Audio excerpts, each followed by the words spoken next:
En este reflejo también es muy frecuente, o yo lo encuentro muy frecuentemente en consulta, como os he dicho, tanto temas de torsión tibial en un lado, de metatarsoaducto más acentuado en uno de los pies, porque se pone un pie solo debajo del culeto, enganchan solo un pie de la pata de la silla. También de alus abductus valgus, porque su postura al dormir también va asociada a la posición de este reflejo, es decir, con una pierna en rotación externa y la otra no. Con lo cual el primer dedo siempre está recibiendo ahí el estímulo, desviándose en esa posición. También suelen tener problemas de ATM, porque la boca, hemos hablado de los ojos todo el tiempo, pero la boca también tiene lateralidad, ¿vale? Entonces, siempre estímulo hacia un lado o durmiendo siempre de medio de prono, de cúbito prono, con la mandíbula siempre desviada hacia un lado. Todo esto va a inferir también en problemas a nivel de ATM.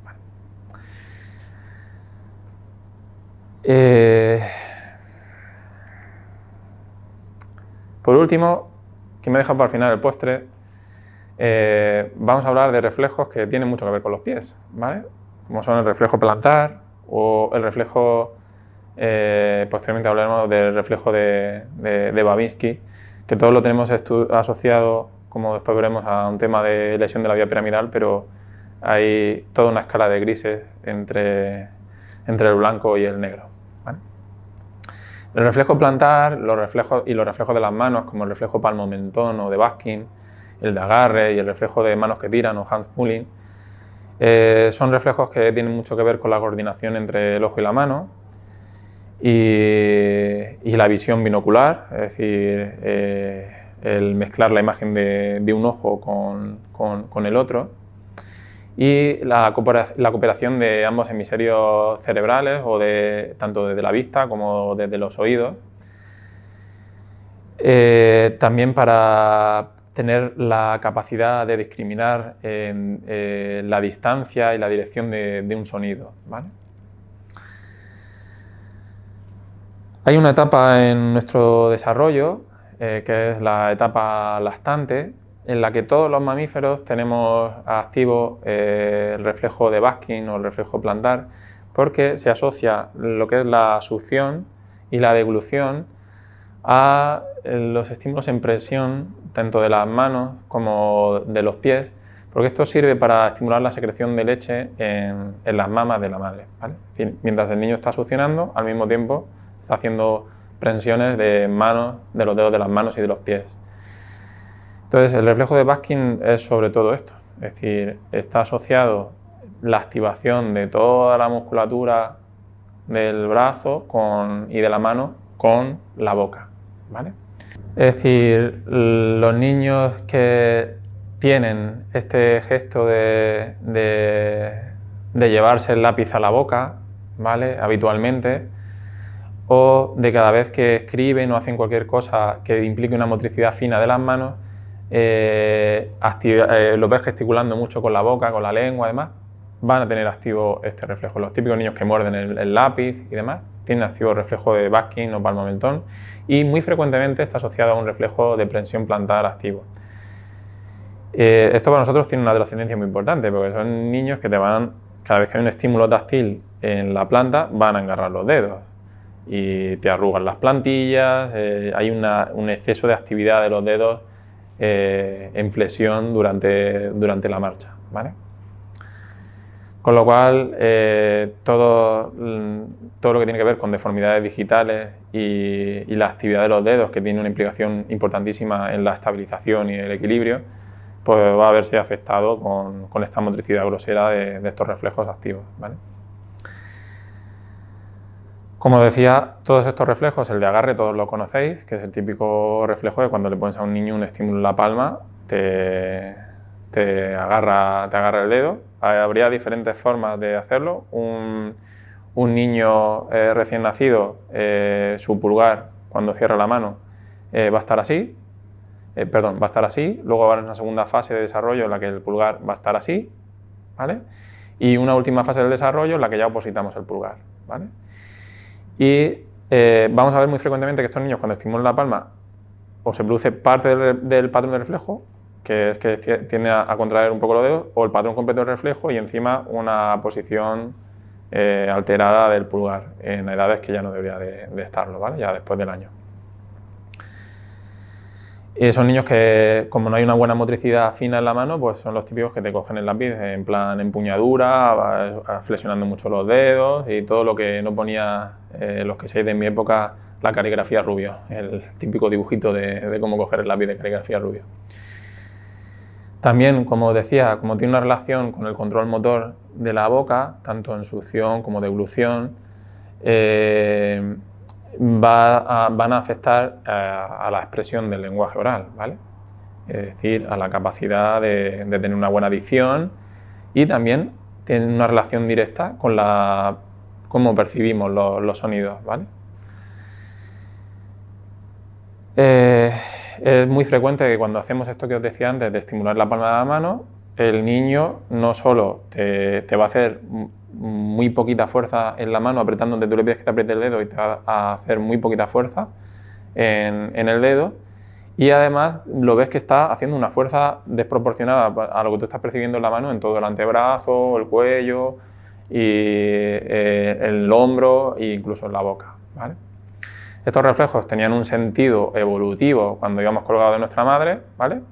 Lo que tienen que ver con ir sujetos cuando éramos monos del pelo de nuestra madre, o como decía también, para estimular la secreción de leche en las mamas.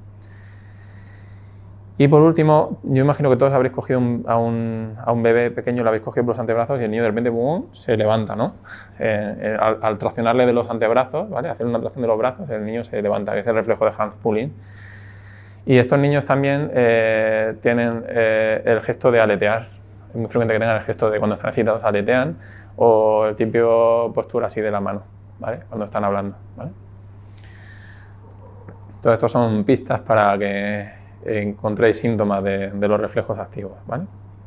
El reflejo de presión plantar yo creo que todos lo conocéis, hacéis un estímulo en toda la zona metatarsal o retrocapital, y enseguida va a haber una tendencia o una reacción a la flexión de los dedos, si no el patrón completo del reflejo, parte de él, ¿vale?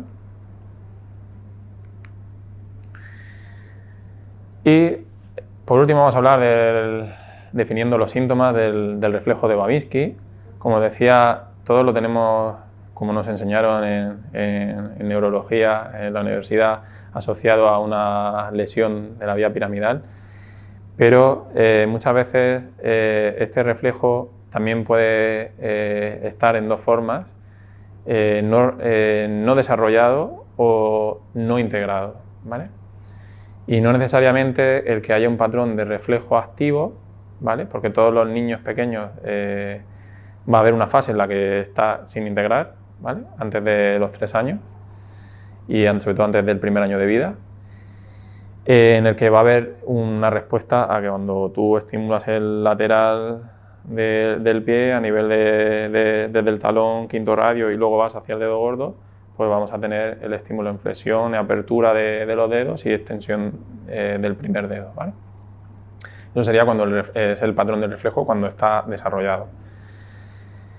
Entonces, ¿qué va a ocurrir? Que si no tenemos esta respuesta en estas edades pequeñitas al patrón de reflejo y no se desarrolla este patrón del reflejo, son niños que va a estar asociado a un bajo tono muscular, un peor control motor en los pies, que puede estar asociado a pies planos valgos. Son niños que no les gusta caminar, son lentos, se les da mal chutar al balón, desgastan mucho el calzado, ¿vale?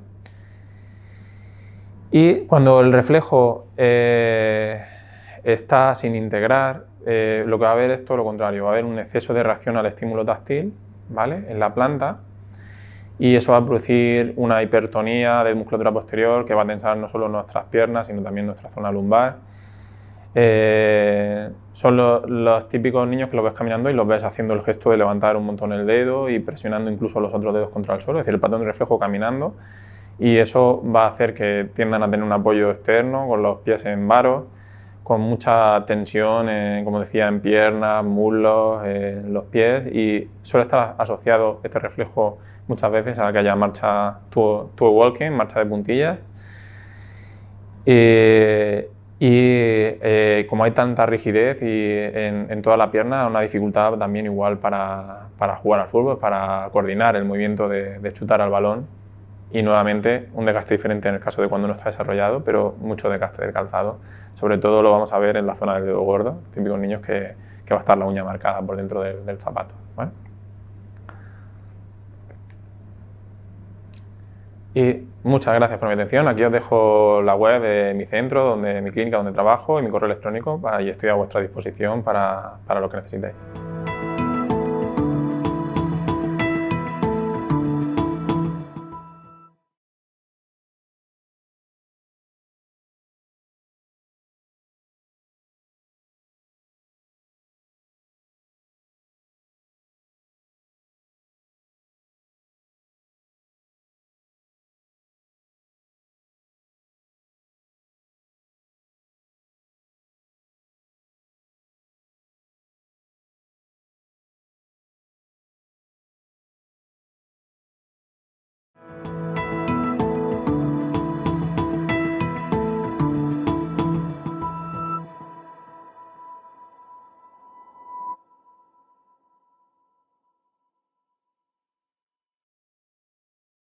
Bueno, ahora vamos a ver cómo son los patrones de cada uno de los reflejos que hemos contado en la teoría, mostrándolos con el muñeco, y así va a ser mucho más visual y podréis integrar mejor la información de lo que hemos contado en teoría.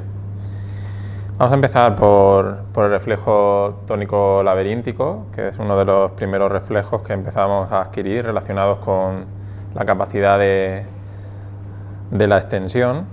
Y en este reflejo hablábamos en la teoría que teníamos una parte, un patrón del reflejo, que es el patrón anterior, y esto es que cuando hay un movimiento de la cabeza hacia adelante va a disminuir el tono de todas las cadenas posteriores y todo va a ir en una posición de flexión y cierre, ¿vale? Y teníamos también que hablábamos que en el reflejo tónico laberíntico había un patrón posterior, que esto es cuando inclinamos la cabeza hacia atrás, va a aumentar el tono de todas las cadenas posteriores, produciéndose una hipertonía a nivel posterior, ¿vale? Y estos serían los dos patrones del reflejo, que como veis, sobre todo el patrón posterior, tiene que ver con la extensión, ¿vale? El siguiente reflejo, que también tiene que ver con la extensión, sería el reflejo de Landau. El reflejo de Landau tiene un componente superior y un componente inferior. Primero adquirimos el componente superior, en el que cuando levantamos, que tiene que ver con la capacidad de levantar el tronco y la cabeza, sería despegar el tronco y la cabeza de la superficie donde está tumbado sin usar las manos, ¿no? Y cuando se ha desarrollado el patrón superior, aparece también el patrón posterior, en el que cuando levantamos la cabeza, pues también se van a levantar los miembros inferiores, generando también un aumento del tono a nivel de la musculatura posterior de miembros inferiores, ¿vale? Es decir, que en el momento que estuviera integrado el reflejo, podríamos ser capaces de levantar la cabeza y el tronco sin hacer hiperextensión de la cabeza, seguir levantándolo sin forzar la hiperextensión cervical, sin implicar los miembros inferiores. Luego hablamos también en la teoría del reflejo tónico simétrico cervical, que decíamos que es un reflejo que nos permite pasar de la posición de tumbado a la posición cuadrúpeda. Y esto es porque cuando está este reflejo activo, al levantar la cabeza se nos van a estirar los brazos y, a ver si el muñeco me deja, se van a flexionar las piernas, ¿vale? Es decir, vamos a pasar, al levantar la cabeza, a la posición de sentado sobre las piernas, con los brazos estirados, ¿vale? Ahí, ya me termino de pelear con el muñeco. Y cuando bajamos la cabeza, se van a flexionar los brazos, ¿vale? Haciendo llegar la cabeza al suelo, y se van a estirar las piernas, ¿vale? ¿Vale? Esos serían los dos patrones del reflejo. Y en ese gesto hay un movimiento que se produce en la zona lumbar y torácica asociado. Cabeza hacia atrás, estiramos los brazos, se arquea aquí la espalda y se flexionan las piernas. Patrón anterior, se flexionan los brazos y se estiran las piernas. ¿Vale? Luego hablamos también del reflejo espinal Galán. ¿Vale? Este reflejo lo podemos evidenciar de varias formas. Una, por ejemplo, podría ser, ya que está nuestro amigo a cuatro patas, y decíamos que si estimulamos a nivel paravertebral desde la zona torácica inferior hacia las lumbares, con la uña o con la punta de un bolígrafo, en el lado que estimulamos se va a producir una respuesta aumentando el tono de ese lado, de cuadrado lumbar, de psoas, de ese lado. ¿Vale? Si estimuláramos el otro, aunque puede estar activo solo en un lado, se aumentaría el tono del otro lado. ¿Vale? Y también hablamos en la teoría del reflejo espinal de Pérez, reflejo de Pérez del pulgar, y en este reflejo lo que hacemos es que al hacer una entrada de información sensorial, que es estimulando la musculatura paravertebral desde la zona interescapular hacia abajo, a ambos lados de las apófisis espinosas, pues se va a producir una respuesta que va a aumentar la contracción de todos los estabilizadores de la escápula, es decir, se van a juntar las escápulas, ¿vale? Se le va a levantar el pecho, se van a contraer y se van a contraer también toda la zona lumbar, glútea y suelo pélvico, ¿vale? Y ese es el reflejo espinal de Pérez. Ante el estímulo a nivel paravertebral se nos va a contraer toda la musculatura posterior, por eso se llama espinal. Luego hablamos también de un reflejo postural, que era interesante conocer porque cuando estaba retenido nos hablaba de que tanto el reflejo espinal de Galán como el tónico asimétrico, que veremos después, también están retenidos. Es decir, si este reflejo no está desarrollado, nos habla de que el reflejo espinal de Galán y de tónico asimétrico cervical pueden estar retenidos. Y esto es que si levantamos pasivamente una hemipelvis un lado, se va a producir una respuesta automática que es la flexión y rotación externa del lado que levantamos, ¿vale? Tanto de un lado como del otro, ¿vale?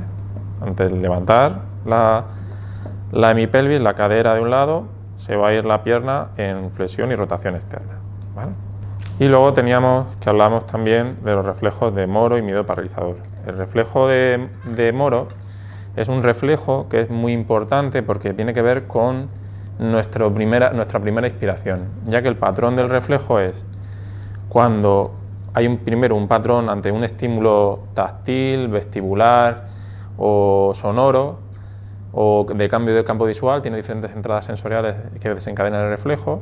Antiguamente nos ponían nada más nacer boca abajo y nos daban el cachete en el culete, ahora esto ya no lo hacen. Y esto hace un estímulo a nivel vestibular al ponerte boca abajo, un estímulo a nivel táctil y sonoro, y también hay un estímulo propioceptivo al cambiar de posición, los miembros inferiores, que desencadenaban el reflejo. Y el reflejo tiene un patrón primero de apertura, en el que el bebé abre los brazos y abre las piernas y hace extensión. A ver si el amigo me deja. Haría un patrón de apertura con una inspiración a boca abierta, ¿vale? Y luego hay un patrón de cierre en el que va a una posición primaria de cierre todas las extremidades y la cabeza, llevando las manos aquí al centro, que no me deja el muñeco, ¿vale? Y después se desencadenaría el llanto, que es el mecanismo por el que el bebé alertaría a su madre o a su padre de una situación de peligro, ¿vale? Entonces, decía que este reflejo es muy importante porque en el patrón de apertura nos ayuda a tomar nuestra primera bocanada de aire, nuestra primera expiración, ¿vale? Cuando salimos de un medio acuático, como es dentro de la placenta, con el líquido amniótico, y ya nacemos, pues este reflejo es el que nos permite hacer la primera expiración, gracias al patrón de apertura, ¿vale? El reflejo de miedo paralizador, que en sí, como decíamos, no es un reflejo primitivo, es simplemente que, como su nombre indica, nos paraliza, ¿no? Entonces, realmente no hay un patrón en el plano muscular que nos lo evidencie, pero sí lo podemos objetivar por reacciones del paciente. Y por último, vamos a hablar, bueno, por último no, que nos queda hablar de los reflejos de los pies, pero vamos a hablar también del reflejo tónico asimétrico cervical, y esto es, como decía en la teoría, que al principio empezamos trabajando homolateralmente y no somos capaces de disociar la cabeza de las extremidades, y cuando giramos la cabeza hacia un lado, esto nos va a llevar a la flexión el lado contrario al que giramos y a la extensión el lado al que miramos, ¿vale? Entonces, por eso os decía esta mañana que son niños que lo que está, por ejemplo, en la mesa lo tiran habitualmente, porque cuando le llama la atención algo, giran la cabeza, pues hace así, ¡pum!, y en el patrón del reflejo ya han tirado lo que haya encima de la mesa. Y si no lo han tirado al ir, pues cuando vuelve la cabeza al centro, lo tiran a la vuelta, ¿vale? Este reflejo se puede explorar, evidenciar de diferentes formas, tanto en decúbito supino, moviéndole así de forma rápida la cabeza y viendo si hay una reacción en flexión de un lado y en extensión del otro. Se puede explorar en posición cuadrúpeda, ¿vale? Y vemos que cuando giramos la cabeza va a haber el lado contrario al que giras, que también se va a flexionar y el otro se va a tender a extender, elevándose la cintura de un lado y cayendo del otro, ¿vale? O se puede explorar también, por ejemplo, de pie, con los ojos cerrados, los pies juntos, los brazos al frente, y vamos a observar la resistencia que tenemos al girar de la cabeza, si es mucha, y muy típico en los niños, en los adultos no tanto, pero muy típico en los niños, que cuando les giras la cabeza con los ojos cerrados, pues te van a girar los brazos, te van incluso a llegar a flexionar un poco la pierna del lado contra el que giras, ¿vale? Cuando les has girado la cabeza. Vale, y por último nos quedarían los reflejos de las manos y de los pies, que aquí como el amigo no tiene dígitos, pues los hemos contado un poco en la teoría, pero sería la forma de explorar, por ejemplo, el que sí vamos a contar es el reflejo de hand pulling, que tendríamos al bebé tumbado en decúbito supino, con los codos pegados al tronco, y cuando traccionamos hacia arriba, desde las muñecas, traccionamos hacia arriba, el bebé se va a levantar, ¿vale? Eso si el reflejo está desarrollado. Si está sin desarrollar, vamos a ver que no hace nada por mantener la posición de los brazos, y estiramos los brazos y se queda con la cabeza colgando, seguimos tirando. Pero cuando el reflejo está desarrollado, cuando traccionamos de los brazos, se va a erguir junto con nuestro movimiento de tracción, ¿vale? Y ya sabéis que los reflejos de agarre, de Baskin, Babinski y el plantar, pues eso sí los hemos contado un poco en la teoría, porque es más sencillo que aquí con el muñeco. Espero que os haya gustado y os ayude.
Buenos días, mi nombre es Mariluz González Fernández, soy doctora por la Universidad Complutense de Madrid, graduada en Podología y profesora titular de Facultad de la Universidad Complutense de Madrid desde hace 30 años. Vamos a hablar en esta clase del gateo y la adquisición de la posición bípeda y la evolución de la marcha infantil. Vamos a valorar los distintos aspectos, desde el desarrollo neurológico, el desarrollo estatomotriz y como último, esos cambios adaptativos que se van a producir en la marcha. Y por último, unos consejos fundamentales dentro de este paso del gateo o desde la no posición bípeda a la marcha. Bien, la evolución fisiológica de la marcha del niño, de la marcha infantil, va a depender del desarrollo neurológico, va a depender del desarrollo estatomotriz, va a depender de la morfología adaptativa musculoesquelética.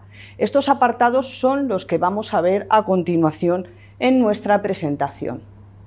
El desarrollo neurológico tenemos que partir de que el recién nacido es un ser mesocefálico, es un ser subcortical, no existe la acción inhibidora de los centros corticales, con lo cual pues los movimientos son movimientos atetóxicos, rápidos, totalmente incoordinados, como respuesta fundamentalmente al llanto, o sea, a una necesidad, y bueno, pues cuando está tranquilo pues puede tener esos mismos movimientos, pero son movimientos en sacudida.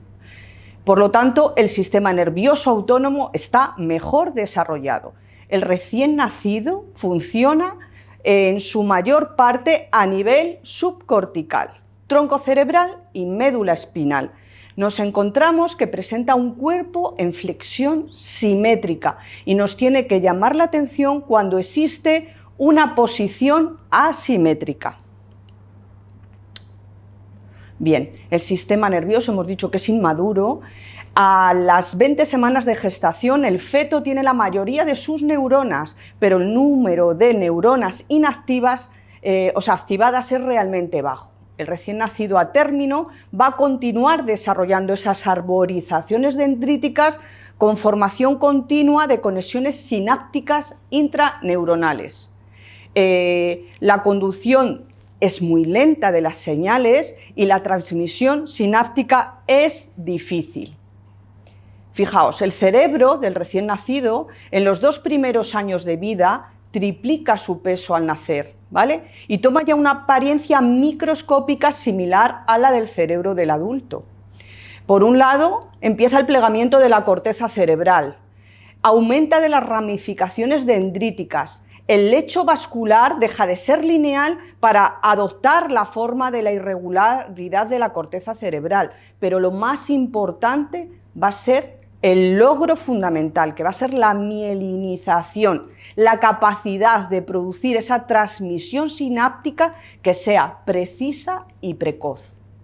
Bien, el desarrollo estatomotriz, el conseguir que un niño adquiera la bipedestación, va a depender de la maduración, por lo tanto, del sistema nervioso central. Por otro lado, se va a valorar los reflejos y reacciones que va a tener durante ese primer año de vida, esos distintos reflejos o reacciones en distintas posturas o en distintos sonidos. Hay que tener en cuenta 3 tendencias fundamentales dentro del desarrollo estatomotriz. Por un lado, el desarrollo del control de cabeza a pie, cráneo caudal. Lo primero que va a ser capaz es de sostener la cabeza, ¿vale? Posteriormente, llevarla hasta un plano totalmente de 90 grados respecto al plano del suelo, ¿no? Librando la fuerza de la gravedad. Capaz de girarla de un lado a otro. Posteriormente, brazos, ¿vale? Y por último, final de todo, la posición bípeda, mantenerse de pie.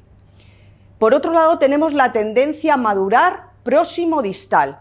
Va a madurar primero todo lo más cercano a la línea media del cuerpo y posteriormente lo más lejano. La pinza, por ejemplo, digital va a ser más tardía que la parte de aproximar el brazo. Y por último, control primero de los grandes músculos frente a los pequeños. Bien, el desarrollo estatomotriz su evolución viene determinada por modelos genéticos. Hay niños que en su patrón genético tienen un desarrollo automotriz muy temprano y hay otros que tienen un desarrollo de lectoescritura muy temprana. ¿Por qué? Porque viene por modelos genéticos, pero a su vez es fundamental la estimulación del medio ambiente, la estimulación a partir de los 5 sentidos, que el niño sea capaz de adquirir determinadas reacciones gracias a la estimulación. Esto es muy valorado por todos los fisioterapeutas de niños con problemas neuromusculares. Bien. El órgano coordinador de todas estas estimulaciones va a ser el cerebro y las reacciones van a variar según las edades y se van a suceder en un orden establecido y van a dar lugar a una respuesta automática, de tal manera que un golpe o, por ejemplo, un timbre de una puerta en un recién nacido puede provocar el llanto. Sin embargo, cuando el niño ya tiene una edad y tiene una experiencia, puede darse cuenta que ese timbre lo relaciona directamente con que llega su madre o su padre, con lo cual es un estímulo positivo. Por lo tanto, las distintas reacciones automáticas se establecen en un orden y van a ser base fundamental de la experiencia. Bien, el factor esencial del desarrollo estatomotriz del lactante es la formación, por un lado, de los mecanismos reflejos y de reacciones posturales que se producen a partir de esos mecanismos reflejos. Para que esto ocurra es necesario, primero, reacciones de postura y equilibrio, ser capaz de elevar la cabeza y mantenerla en equilibrio, ser capaz de sentarse y mantenerse en equilibrio. Por otro lado, transformación de esos movimientos primarios, sinérgicos, atetósicos de los que hablábamos, individualizados, en transformación de movimientos individualizados, especializados, específicos, coordinados. Y luego, por otro lado, la formación de un tono muscular postural de variación gradual para poder resistir la fuerza de la gravedad.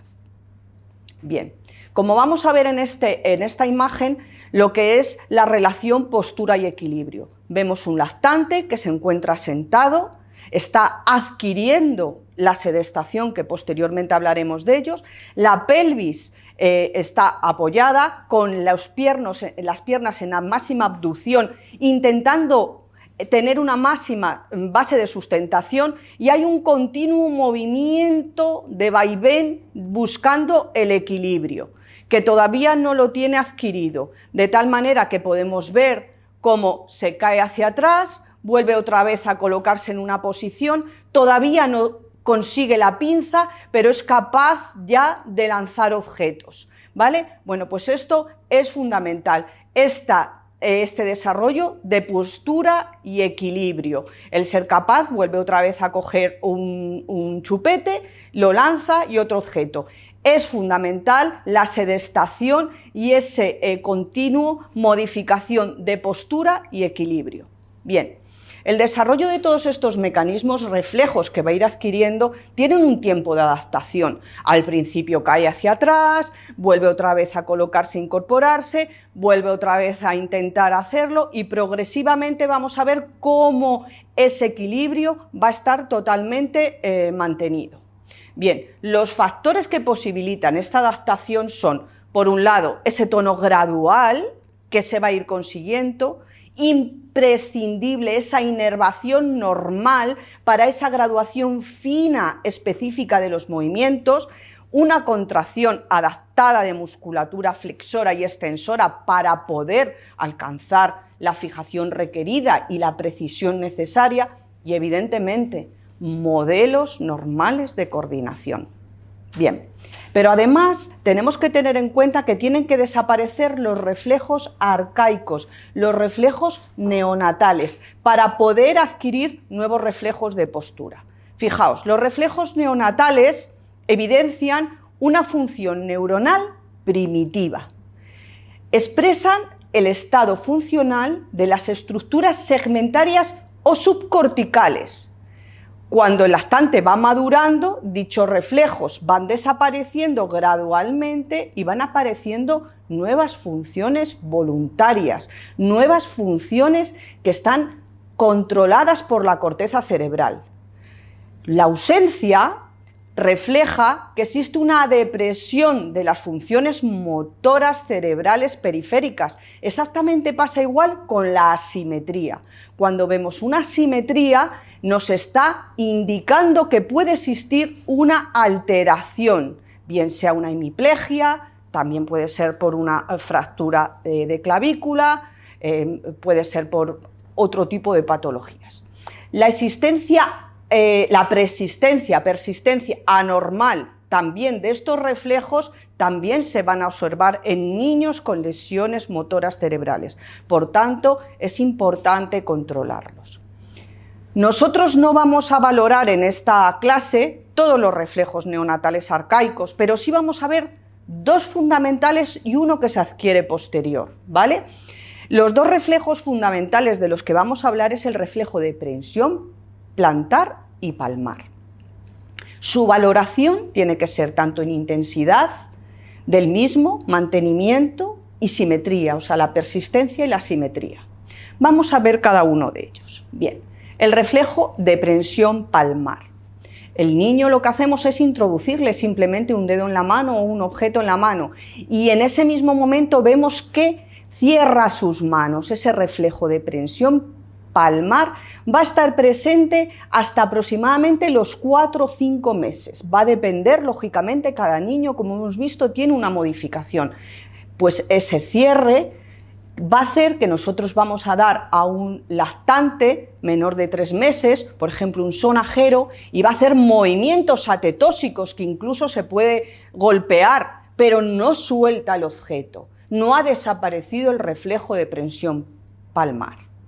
Sin embargo, en el momento que desaparece ese reflejo, aparece la coordinación mano, ojo, mano, boca. El niño es capaz de coger un objeto. Anteriormente no era capaz de coger un objeto. No solamente es capaz de cogerlo, sino que es capaz de soltarlo. Y esa experiencia repetitiva de tirar el objeto, volvérselo a dar, es imprescindible dentro del desarrollo estatomotriz, fijaros. No solamente eso, sino que cuando el niño desaparece, en el niño desaparece el reflejo de prehensión palmar, es capaz de apoyar la palma de la mano en el plano del suelo y capaz de elevar la cabeza. Esto es fundamental dentro de la adquisición de la marcha, del desarrollo estatomotriz.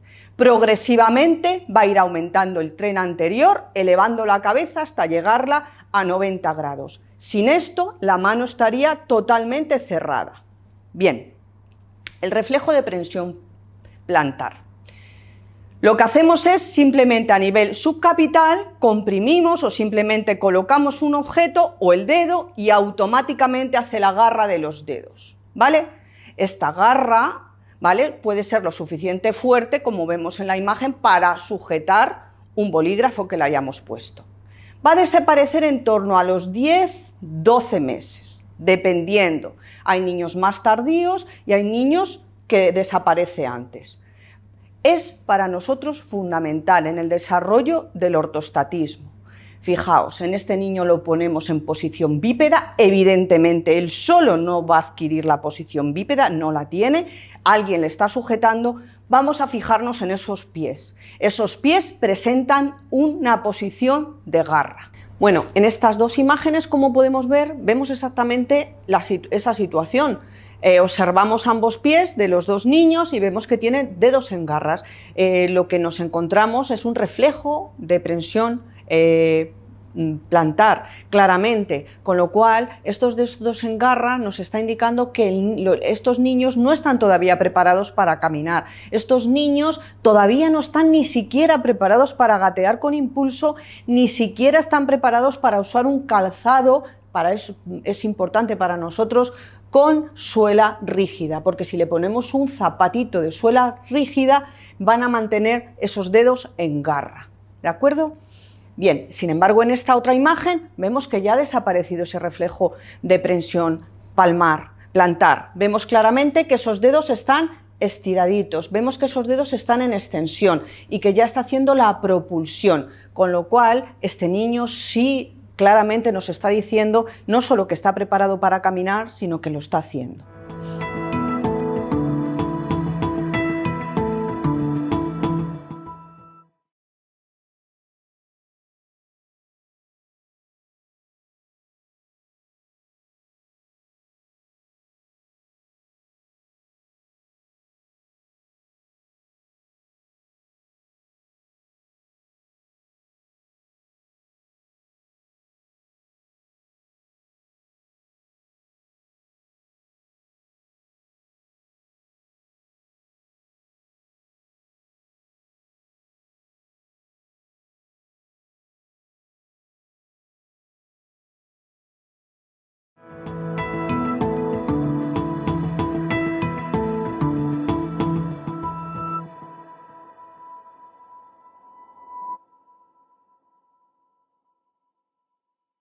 Este otro reflejo, que os decía que era muy importante, es un reflejo que no es arcaico, es un reflejo que aparece. Y es un reflejo que en el momento que aparece ya no nos va a dejar, lo vamos a mantener. Se va a perder en la edad adulta, ¿vale? Ya en la vejez se va a perder, desgraciadamente. Este es un reflejo que es el reflejo de paracaidista. Este reflejo, nosotros cogemos al niño, por ejemplo, como aquí desde la cintura, y le hacemos perder el equilibrio. En ese momento el niño estira sus brazos, abduce y abre las manos. Es un reflejo de respuesta, un reflejo de protección. Y como os he dicho, no lo vamos a perder. Lo vamos a mantener. Es más, si el niño estuviera en posición de sedestación y le empujáramos hacia un lado, veríamos que podría hacer un reflejo de paracaídas unilateral, ¿vale? Bien. La evolución fisiológica, como hemos dicho, de la marcha infantil, no solamente depende de ese desarrollo neurológico que hemos visto, sino que también va a depender del desarrollo estatomotriz. Fijaos, vamos a explicar un poco en general todas esas modificaciones. Para empezar, la espalda, la columna vertebral, se va a encontrar en un solo arco de concavidad. El recién nacido presenta una columna vertebral con una curva cifótica primaria. No es capaz de sostener la cabeza, no tiene control cefálico y no lo va a hacer hasta aproximadamente los 3 meses. A partir de los 2-3 meses, en pequeñas oscilaciones va a poder mantenerla y a partir de la adquisición va a poder incluso, cuando le pongamos un sonido, poder girar la cabeza. Bien. A partir de que aparece la lordosis cervical, se adquiere progresivamente, que se va a adquirir progresivamente, va a ser debido al resultado de vencer la fuerza de la gravedad. Como veis en estas imágenes, no solamente ya es capaz de mantener la cabeza en equilibrio, sino que fijaos en las manos. Ha desaparecido el reflejo de prensión palmar, tiene las manos abiertas, es capaz de elevar el tórax, todo el tren anterior, dejar la cabeza totalmente vertical con respecto al plano del suelo y sin embargo fijaros en esos pies, esa progresión cranocaudal. Esos pies son como si fuera un bebé recién nacido. No tienen ningún tipo de acción, ¿de acuerdo? E incluso ya cuando adquiere gran destreza podemos ver que es capaz de girar la cabeza, mantenerse en un equilibrio, todo el tren anterior va a ser capaz de movilizarlo, mientras que todavía lo que sería el tren posterior en absoluto no lo va a hacer.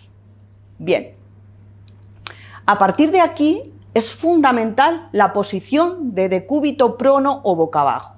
Fijaos, hasta hace poco nos hablaban que la posición de decúbito prono era una posición que se relacionaba con la muerte súbita del lactante. Y es cierto, cuando todavía no tiene la capacidad de sujetar la cabeza y de moverla de un lado hacia otro, pues hay que tener cuidado. Sin embargo, estudios como muy recientes, como este que podéis ver aquí, nos están indicando que el tiempo de mantener el niño boca abajo es fundamental, tanto para la forma de la cabeza como para el desarrollo del bebé.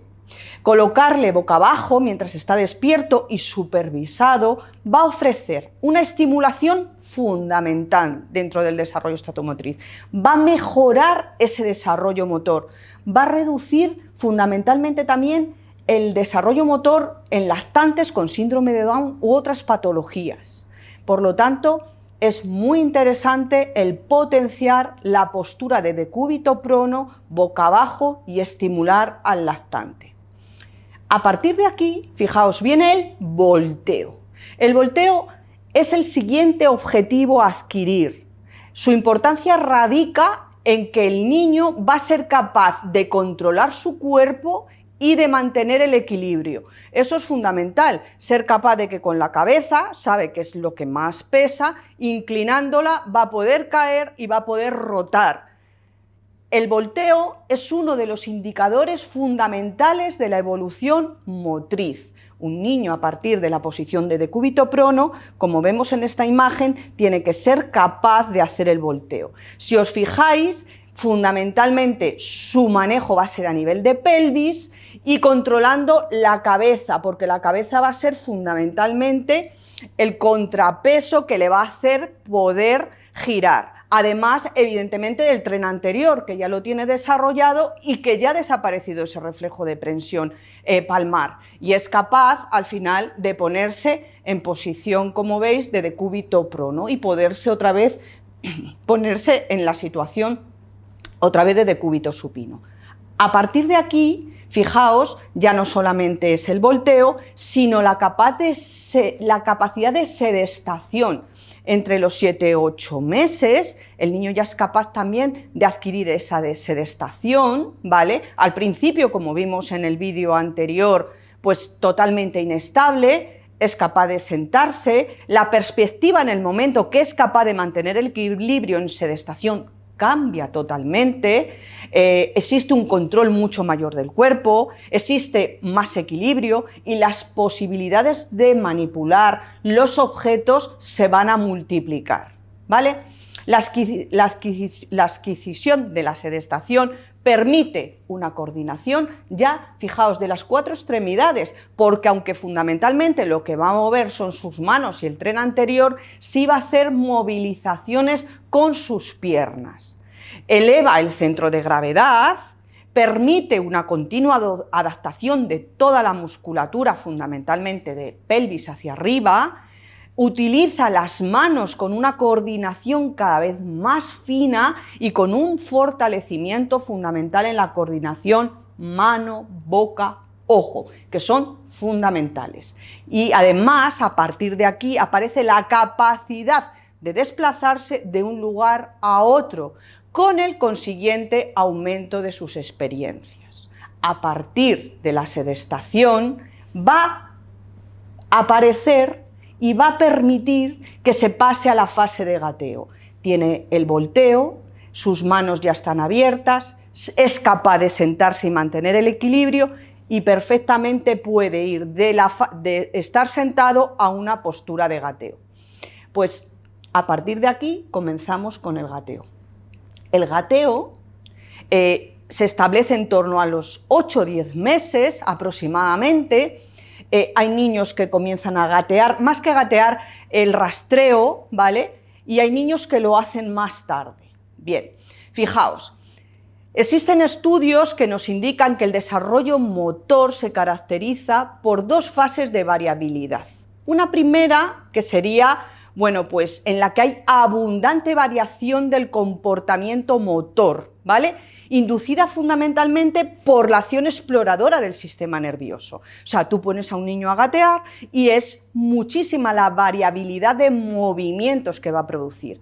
Y una secundaria, que bueno, pues esta secundaria fundamentalmente el sistema nervioso comienza progresivamente a utilizar aquella información aferente que ha producido, ¿vale? Aquella conducta que ha experimentado y que ha resuelto, y entonces va a seleccionar específicamente aquella que mejor se va a adaptar a su situación.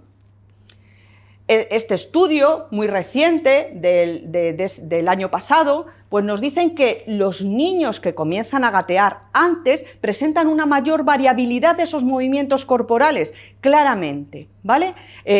Significativamente, estadísticamente significativa. Y por otro lado nos indica que los bebés que están en riesgo de parálisis cerebral muestran movimientos no solamente anormales, sino que además se caracterizan por gran complejidad y muy escasa variación del movimiento.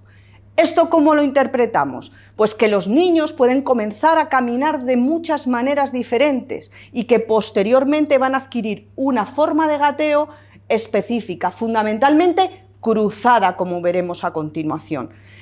Y sin embargo, cuando vemos que existe un movimiento anormal, una complejidad, que lleva una pierna muy en extensión, que no la modifica, nos tiene que llamar claramente la atención. Bien, el gateo facilita el desarrollo de los sistemas sensoriales y motores del cuerpo y va a ayudar al desarrollo de esas habilidades motoras. También se ha demostrado que cuanto más largo es el periodo de gateo, mayor capacidad tiene de percibir el espacio. Y además, en distintos estudios, como este, por ejemplo, nos indica que el proceso de gatear proporciona un estado de coordinación mano, ojo, boca y un procesamiento vestibular fundamental, además de mejorar el equilibrio y la maduración social. Bien, fijaos en esta imagen. Nos ponen esta imagen con un niño, ¿vale?, muy pequeñito, no ha desaparecido el reflejo de prensión palmar, como veis, y simplemente un entrenamiento a esa fase de gateo. Este niño todavía no está preparado muscularmente para adquirir el gateo. Está bien que se le estimule durante un tiempo, pero fundamentalmente el estímulo tiene que ser en decúbito prono, no en el gateo. Tenemos manos cerraditas y la cabeza no nos la levanta más de aproximadamente 30 grados, 30 grados, no la levanta más, con lo cual evidentemente todavía le queda maduración. Por lo tanto, también hay que estimular en un orden establecido. Bien, a partir de aquí vamos a hablar de ese gateo. Por un lado tenemos el gateo típico, que fijaos, apoyamos rodillas, apoyamos manos, y el gateo atípico, en el que lo que ya se da un patrón cruzado, fijaos, solo apoyo rodilla y la mano contralateral. Bien, vamos a hablar de cada uno de estos gateos.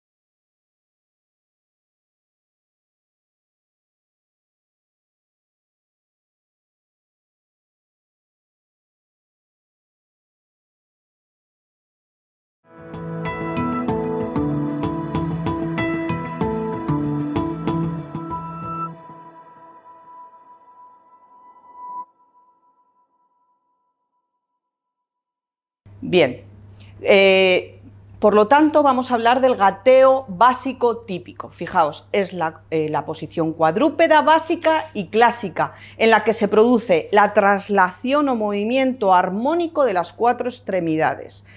Fijaos, al principio un niño puede llevar lado derecho, lado izquierdo, lado derecho, lado izquierdo, porque todavía no hay una maduración, no hay un entrecruzamiento.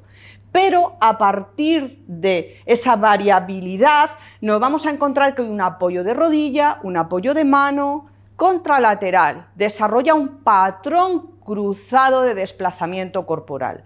Al principio, en esta fase, el pie juega un papel totalmente pasivo, el tobillo está en posición normalmente de extensión y la flexoextensión de la cadera va a ser la que va a permitir esa traslación. Fijaos, se va a producir la traslación debido a la flexoextensión de la cadera, fundamentalmente por el apoyo de mano y el apoyo de rodilla. El pie, como os he dicho, juega un papel totalmente pasivo. Aquí lo tenemos. Al principio la articulación juega este papel, el pie está ahí de adorno, no se utiliza para nada y es la flexoextensión de cadera la que da lugar a la traslación. Posteriormente y progresivamente, hay niños más pronto, niños más tarde, empieza la posición cuadrúpeda, paso previo a la marcha bípeda, que es el gateo con impulso. Aparece el apoyo de la paleta digital, desaparece el reflejo de prensión plantar y el niño apoya el pie impulsando. Se produce la flexoextensión del muslo, pero ojo, con anteversión de pelvis y el inicio de la lordosis lumbar. La posición cuadrúpeda es justamente lo que va a permitir con este gateo con impulso el paso previo a la marcha bípeda. Se produce la extensión del muslo, como hemos dicho, anteversión de pelvis y la lordosis lumbar. La pelvis anteversa y se pronuncia la lordosis lumbar. Y el pie aquí ya juega un papel activo, ¿vale? Por lo tanto, ¿qué es lo que ocurre en el gateo atípico? Aparece una proyección abductora de los brazos, fundamentalmente del brazo contralateral a la pierna que apoya, ¿vale? Ampliando, por lo tanto, la fase de contacto en la superficie. Al mismo tiempo se produce el apoyo en un solo pie. Elimina el contacto de la rodilla, lo que implica una ganancia muy importante anteversora del muslo sobre el tronco. Además, hay una amplitud del ángulo extensor de la pierna sobre el muslo a través del cuádriceps. Y bueno, pues es una forma de gateo que realmente es un verdadero avance a la bipedestación. Lo que se produce es la traslación con una acción propulsora, flexoextensora, en el que se produce la lordosis lumbar y la propulsión muy importante del apoyo anterior del pie de la paleta digital. Bien, a partir de aquí, pues la curvatura lumbar va a tener una importancia muy grande debido a esa anteversión de la pelvis y esa posición, y fijaos, va a pasar de la fase cuadrúpeda al ortoestatismo y la posición bípeda. Va a ser capaz, bueno, de pasar del gateo, irse a un objeto que esté frente a él, irse progresivamente sujetándose con todo lo que sería el tren anterior, las manos, la cintura escapular, siendo perfectamente con esa fortaleza, poniéndose de pie y manteniéndose en posición bípeda, sin todavía tener la adquisición de la marcha. Bien, a partir de aquí se disminuye la base de sustentación porque pasa de una fase cuadrúpeda a una fase bípeda. Eleva el centro de gravedad claramente, ¿vale? Y el control, ya lo sabíamos, era un control fundamentalmente céfalo-caudal, ¿vale? Es capaz de sujetarse perfectamente, ¿vale? Con sus manos, pero todavía esos pies siguen siendo no experimentados, podríamos decir. Y pasa de ese dominio flexor que tenía a un dominio extensor. Aquí lo tenemos. A partir de aquí empieza la traslación. Lo primero que va a hacer es un objeto y va a ir llevando el paso. Va a ir un paso, lleva a otro, un paso, lleva a otro y siempre sujetándose.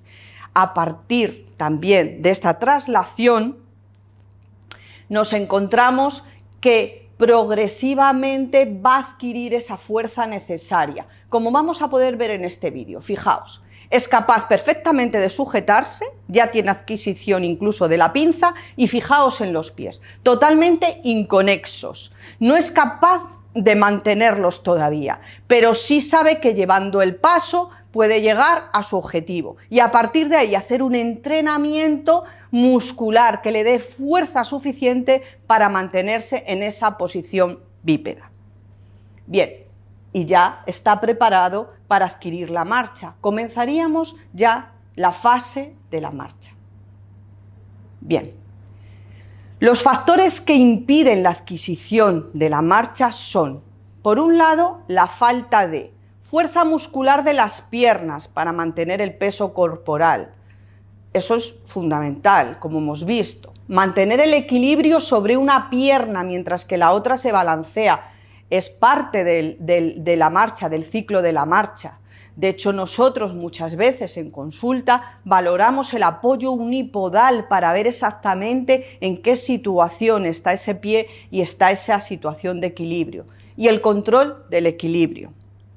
Bien, ¿cuándo se adquiere la marcha? Muchísimos estudios nos van a decir que la marcha comienza aproximadamente entre los 12 meses más menos 2. Podemos considerar que está totalmente dentro de la normalidad en 14 meses, pero cuando ya en 15 meses no tiene hábitos de adquisición ni siquiera de ortostatismo, tiene que llamarnos la atención. Los cambios va a haber una serie de cambios muy importantes que van a producirse con la adquisición de la bipedestación, que vamos a ver, ¿de acuerdo? Bien. Por un lado, os voy a hablar de las características del patrón de la marcha en el caminante novato. Existe este estudio de Lee del 2018 en el que dice la incapacidad de los novatos para controlar el camino de progresión. El niño comienza a caminar, pero no tiene capacidad, si se le llama de uno de los lados, de girar directamente, sino que tiene que pararse, decir por dónde viene el sonido y girar. Es totalmente deficiente en el equilibrio, tiene que tener una necesidad de entrenamiento. Existen episodios cortos de 1 o 3 pasos, tiene pasos hacia atrás en los estudios, tiene trayectorias curvas. Es una marcha totalmente con arranques y paradas. Existen cambios de velocidad, direcciones de trayectoria, la forma de caminar es omnidireccional, ¿vale? Con pasos alternantes. Eso es una marcha característica de un patrón inmaduro. Fijaos, por un lado tenemos en este otro estudio del 2019 de Karen, nos indica que existen unas fuerzas que actúan sobre el cuerpo, que todos sabemos, la gravedad, la fricción y la reacción del suelo. La fricción podemos controlarla calzándole bien, un terreno regular. Evidentemente la fuerza de gravedad no, y la fuerza de reacción no, porque también va a venir implícita por esas fuerzas generadas de su cuerpo, esa propulsión y esos momentos de torsión. De tal manera que en el caminante novato, como hemos visto, son pasos cortos, espaciados, irregulares, pies muy separados para aumentar la base de sustentación, mientras que en el caminante experimentado son pasitos más cortos, son más estrechos y bueno, pues ya son regulares, ya son claramente más parecidos a la marcha normal. Bien, la marcha cuando se inicia en el niño va a tener una búsqueda constante del equilibrio. Amplía la base de sustentación, ¿por qué? Porque amplía la posición de pie a pie. Es una base de sustentación dinámica, intenta buscar la anchura de los hombros para proporcionarse una estabilidad, fundamentalmente en la fase inicial. Las caderas las va a presentar en rotación externa, ¿vale? Al comienzo es frecuente encontrar marchas en abducción. Ojo, esa marcha en abducción tiene que ser simétrica y no pasar de los grados establecidos. Cuando observamos eso, se debe de valorar la cadera, porque a lo mejor lo que nos encontramos es también un problema o de hiperlaxitud o patología en cadera. Pero también sabemos que existe una anteversión femoral fisiológica y una torsión tibial fisiológica. Por lo tanto, también podemos encontrar marchas en aducción, marchas con los pies ligeramente, ojo, hacia adentro, simétrico, y al principio de la marcha. Siempre también, cuando vemos que es asimétrico o es mayor de lo normal, debemos de valorarlo, ¿vale? Por ver si existen otras patologías. Durante la fase de oscilación, la flexión de cadera y la anteversión de pelvis van a ser muy importantes en esta fase. Además, ¿qué tenemos? Unos brazos en posición de guardia, los brazos están abiertos, el niño está pendiente por si hay una caída, los brazos separados del cuerpo. Muy importante, no hay balanceo de brazos, no existe el balanceo que sí va a existir en la marcha madura. ¿Qué pasa en el pie? Pues el pie está en flexión plantar en la fase de oscilación. El niño, cuando comienza a caminar, lleva su pie en una flexión plantar, con lo cual en el inicio de la marcha es frecuente ver que es el antepié el que proporciona el contacto inicial, con lo cual podemos indicar que el comienzo de la marcha puede ser que el niño camine de puntillas. Y además el talón tiene un apoyo muy breve. Todas estas modificaciones que hemos visto, todas estas formas de caminar, tenemos que tenerlas en cuenta como algo fisiológico siempre que estén dentro de los parámetros normales y siempre que no excedan del tiempo. Aproximadamente debemos controlar 6 meses desde el comienzo de la deambulación. Viene un niño para ver qué tal está, calzamos adecuadamente, mandamos si queremos una serie de ejercicios y esperamos 6 meses a ver cómo progresa después de una exploración adecuada. Bien. Al año y medio, ¿qué es lo que pasa? Pues disminuye esa flexión plantar que tenía el niño en la fase de oscilación, ya hay impacto con talón. A los 2 años la pelvis ya se encuentra menos anteversa, por lo que la flexión de cadera se va a reducir al final del apoyo. A los 2 añitos, fijaos, ya va a haber balanceo de brazos. Aproximadamente nos vamos a encontrar que hay una rotación de la cintura y balanceo de brazos en un 75%, con lo cual nos está indicando que esa marcha ya está siendo madura. Entre 3 comienza el automatismo, ya con poca atención visual, el niño corre y le llamamos de un lado y gira, y entre 4,5 ya hay una alternancia clara de brazos con respecto a piernas. La flexión de rodilla a los 3 años ya se va a dar en la fase de oscilación en un 35% de los niños. Bien, a los 4,5 años ya hay los saltos y carreras al principio son torpes, a medida que va entrenando va a haber un mayor automatismo, ya va a haber una marcha armoniosa, balanceo rítmico de brazos y un paso equilibrado. Por lo tanto, los indicadores de madurez de la marcha van a ser ese tronco recto, erecto pero no tenso, es el balanceo libre de brazos en el plano sagital en oposición a las piernas y la flexión de rodilla en contacto. El apoyo va a ser primero talón y luego punta, los pies siguen la dirección de la marcha en una angulación fisiológica, disminuye esa base de sustentación y, muy importante también, existe una estabilidad bípeda en apoyo unipodal, es capaz de mantener el equilibrio en un solo pie.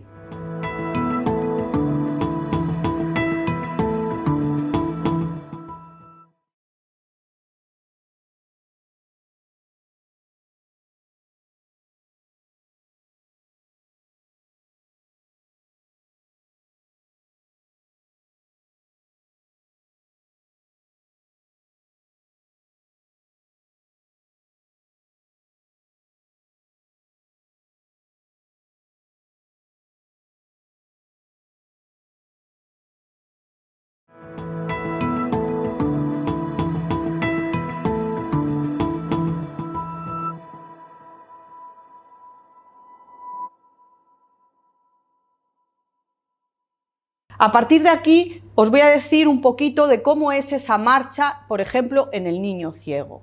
Bueno, pues hay una falta de alineación entre los planos, cabeza y tronco. La cabeza la inclina para adelante, ¿vale? Girada sobre un eje, normalmente el oído dominante. Por otro lado, los hombros son caídos, metidos hacia el pecho, la espalda curvada, muchas veces hay cifosis, los brazos no se mueven coordinadamente, no existe ese balanceo. Con frecuencia nos encontramos por delante con una autoprotección instintiva. Además, existe una pérdida de equilibrio al caminar por esa falta de balanceo complementario de brazos y piernas. La longitud del paso puede ser totalmente diferente por falta de hábito de la marcha. Y hay niños que antes de dar un paso lo que hacen es tantear con el pie, llevando el paso, como cuando hacía el niño en el proceso de traslación, el niño sin patología, pues aquí lo va a hacer hacia adelante, como si hubiera un obstáculo. Y la adquisición de la marcha en un niño ciego está en torno a 15-18 meses, pero con ayuda. Por otro lado, en el niño sordo nos podemos encontrar el control postural estático es más lento en todas las condiciones sensoriales respecto al sano, ¿vale?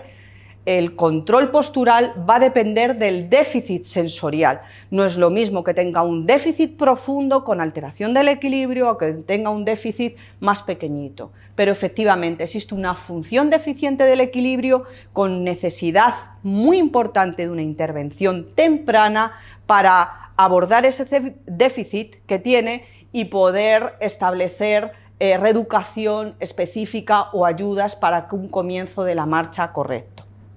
Bien, fijaos, otro que tenemos es la alerta cuando hay una disminución de fuerza. El tipo de marcha es un dato semiológico de primer orden en el diagnóstico de trastornos neurológicos que afectan al sistema muscular, tal y como recoge la Asociación Española de Pediatría. Cuando tenemos una disminución de la fuerza en el niño, lo primero que tenemos que ver es si existe una hiperreflexia. Si existe una hiperreflexia o hipertonía, sabemos que va a depender del sistema nervioso central. Si tenemos una hiporreflexia o una hipotonía, sabemos que depende del sistema nervioso periférico. A partir de aquí, si el niño tiene una marcha enánade, ¿vale?, y además signos de Gover claros, pues nos encontraríamos y que si además nos encontramos con síntomas vegetativos y fasciculaciones temblores, estaríamos seguramente ante una atrofia espinal. Si no estamos ante una marcha enánade, no estamos en una rectación sobre el cuerpo a la hora de que colocamos al niño en decúbito prono y le hagamos levantarse, con esos signos tan característicos, si nos encontramos esa marcha en estepaje y esa atrofia distal fundamentalmente con cabos neurológicos, ojo que al principio no son cabos neurológicos, que un niño puede tener un pie plano, ir desarrollando progresivamente varo de calcáneo y a partir de aquí decimos cómo con 4 añitos ya tiene varo de calcáneo. Bueno, pues ojito porque podemos encontrarnos ante una neuropatía que está desarrollando ese pie cabo neurológico característico. Bien, cuando no tenemos esas fasciculaciones, pero tenemos hipertrofia de los gemelos, que ya sabéis que se produce por una pseudoatrofia de los mismos debido a la infiltración grasa, y se produce esa infiltración, bueno, pues nos encontramos esos pies equinosvaros, como puede, por ejemplo, pasar en el Charcot-Marie-Tooth o en otras enfermedades tipo distrofia muscular. Por lo tanto, fundamental, la disminución de la fuerza, la tenemos que controlar. Bien, y por último vamos a hablar del desarrollo de morfología adaptativa musculoesquelética. La morfología adaptativa de la marcha, van a existir una serie de cambios fisiológicos en la extremidad inferior. Por un lado, nos encontramos que la marcha va a provocar múltiples modificaciones, como son, hemos visto, la curvatura cervical, la curvatura dorsal, la curvatura lumbar y sacra. Sabemos que no se va a formar o está muy poco pronunciada en los niños no deambulantes. Sabemos además que el ángulo lumbosacro nos vamos a encontrar que en el neonato está entre 0,20 y va a ir aumentando hasta llegar aproximadamente a los 5 añitos, que va a tener unos 70. Y en los niños que tienen una marcha precoz puede llegar incluso a 90 y en los niños que no caminan puede quedar muy reducido. Bien, vamos a ver esos cambios adaptativos. En el preandante, ¿qué es lo que tenemos? Tenemos caderas y rodillas en flexión, miembros inferiores en rotación externa, abducción del fémur, la torsión fisiológica que es de 0 a 2 grados, que va a ir aumentando con el crecimiento, tenemos una tibia vara fisiológica y un genu varo fisiológico. Y vamos a ver qué es lo que pasa en el andante, simplemente los rasgos más generales. En el preandante tenemos un ángulo cérvico-diafisario entre 145 incluso 160 grados. Cuando adquiere la marcha, esta angulación disminuye aproximadamente a 128 grados, con lo cual el ángulo cérvico-diafisario se establece en una normalidad, se cierra. Por otro lado, ¿qué otras cosas tenemos? Pues también en cadera, lo que sería el ángulo del eje de la cabeza del fémur con respecto a los cóndilos, el eje de anteversión. El eje de anteversión va a ser muy grande. Esto va a hacer esa marcha de la que hablábamos antes, de 30 a 40 grados, que se nos puede ir en aducción. Sin embargo, en el andante progresivamente se va a reducir aproximadamente a esos 12 grados. Otro de los cambios adaptativos que se van a producir es el paso del genu varo al genu valgo, a una posición fisiológica. Sabemos que en torno a los 3, 4 añitos vamos a tener un genu valgo y progresivamente vamos a poder tener otra vez las piernas rectas. Estos cambios se van a dar en la adquisición de la marcha, mientras que el niño va caminando y madurando el sistema músculo-esquelético aproximadamente hasta los 6 añitos. Otro cambio es la modificación de la torsión tibial. El niño recién nacido va a tener en torno a 0 grados, al añito va a tener unos 10 y cuando es andante pues ya vamos a tener en torno a los 18 o 20 grados, más o menos 2 siempre podemos tener, con lo cual va a haber una modificación también en la torsión que nos va a permitir valorar esas modificaciones en los patrones de la marcha. Bien, ¿qué va a ocurrir en el pie? Pues en el pie vamos a tener valgo de 5 grados, tanto en el pequeñín como en el andante. Cuando nos encontramos un valgo por encima de 8 o 10 grados, claramente tenemos que saber que es patológico y nos tiene que llamar la atención. Siempre un valgo por encima, vamos a poner 10 grados, es patológico. Y por el contrario, un niño que presenta un calcáneo totalmente recto o en varo es patológico. Por otro lado, el ángulo de divergencia astrágalo-calcáneo también se va a modificar con la marcha, va a pasar de esos 40 grados en el recién nacido a aproximadamente unos 20, que va a ser lo que va a tener pues, a partir de los 3, 4 añitos aproximadamente. Bien, con lo cual, el pie está en crecimiento y este desarrollo estatomotriz va a seguir una evolución fisiológica, con unos hábitos muy importantes adecuados, que tiene que tener una osificación también correcta para encontrarnos un pie sano y un pie preparado para la deambulación. Fijaos, en esos hábitos, para terminar, deciros, fundamental es estimular el decúbito prono. Si el niño no tiene, tiene todavía reflejo de prensión, utilizar patucos, zapatitos a partir de que desaparece. Fundamental facilitar los primeros pasos de traslación. Nosotros somos los encargados de indicar a esos padres qué tipo de calzado deben de llevar. Fundamental que se ajuste a la medida. Para ello enseñaremos a los padres a medir el pie para que ese zapato tenga la medida correcta.